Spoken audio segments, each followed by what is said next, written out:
अयोध्या में हुए गैंगरेप मामले पर साधु संतों की प्रतिक्रिया भी सामने आ रही है। दिवाकराचार्य महाराज से हमारे सहयोगी ने इस मुद्दे पर खास बातचीत की है।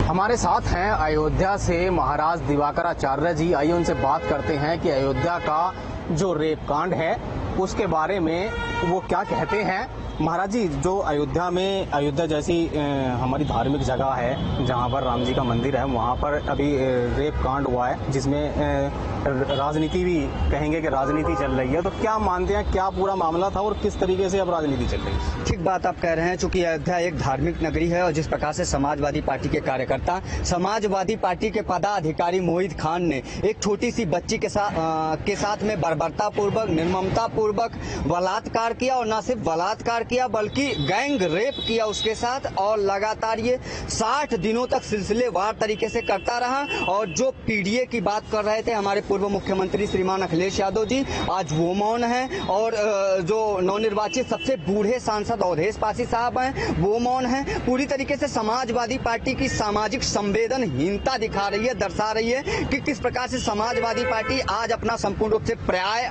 जो स्थापित कर रही है वो संपूर्ण उत्तर प्रदेश में संवेदनहीनता की है। वो बच्चों को लेके, बच्चियों को लेके किस प्रकार से उनके पास आज कोई सुरक्षा की नीति नहीं है। अगर समाजवादी पार्टी अयोध्या से जीत जाती है, चूंकि अयोध्या एक धार्मिक नगरी है और उसी अयोध्या के धार्मिक नगरी का जो पर्याय है उसको अधर्म में बदलने का प्रयास किया जा रहा है। बेधर्मी जिस प्रकार से जिहादी आतंकवादी, मैं उसको आतंकवादी मानता हूं, और वो समाजवादी पार्टी का पदाधिकारी है, नगर अध्यक्ष है, और उसके द्वारा बच्ची के साथ रेप कांड किया गया। यह दुर्भाग्यजनक है। बावजूद इसके कि आज भी समाजवादी पार्टी के तरफ से कोई आधिकारिक रूप से कोई बयान नहीं आया। जो पीडीए का नाम लेके छलावा कर रहे थे समाज के साथ, जो पिछड़ा, दलित, आदिवासी के नाम पे छलावा कर रहे थे, इनका पीडीए कुछ और नहीं बल्कि पॉपुलेशन डेवलपमेंट अथॉरिटी है। पाप, दरिद्रता और अपराध को बढ़ावा देना, ये वास्तविक पीडीए का मतलब है। मैं मांग करता हूं उत्तर प्रदेश के माननीय मुख्यमंत्री जी से कि न सिर्फ बेकरी पर बुलडोजर की कार्रवाई हो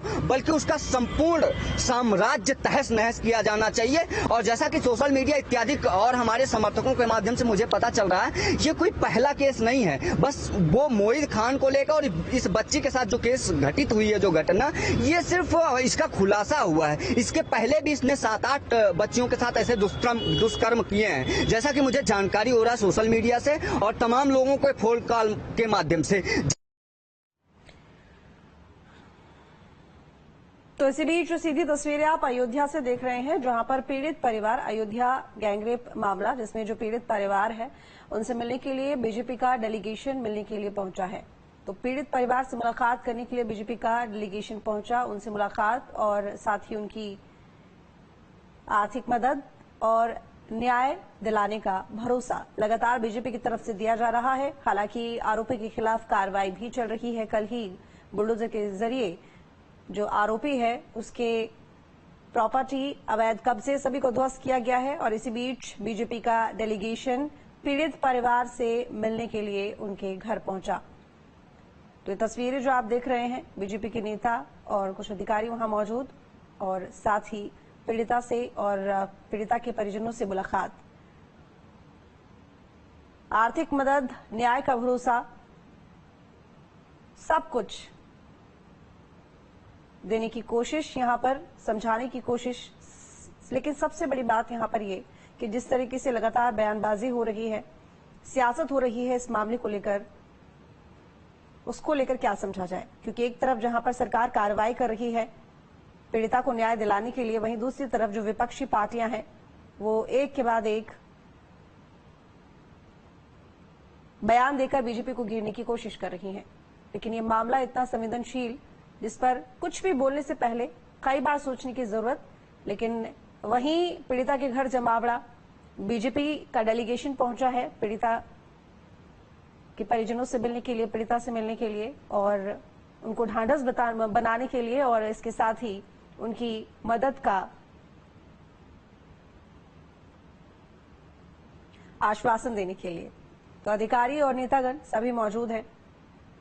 बाबूराम निषाद भी डेलीगेशन में मौजूद हैं। बीजेपी का डेलीगेशन पीड़ित परिवार से मिल रहा है। मंत्री नरेंद्र कश्यप, सांसद संगीता बलवंत इस डेलीगेशन में शामिल हैं। बाबूराम निषाद भी डेलीगेशन में मौजूद हैं और पीड़िता के परिजनों से बातचीत करते हुए उन्हें ढांढस बंधाते हुए और साथ ही हर संभव मदद का भरोसा दिलाते हुए और न्याय का भरोसा, सबसे बड़ी चीज यहां पर इस केस में जो है वो है न्याय, जिसकी मांग पीड़िता और पीड़िता के परिजन कर रहे हैं। लेकिन देखना होगा कि आखिर न्याय कब तक मिलेगा। हालांकि बता दें आपको कि सरकार लगातार आरोपी के ऊपर शिकंजा कसती जा रही है, कार्रवाई चल रही है।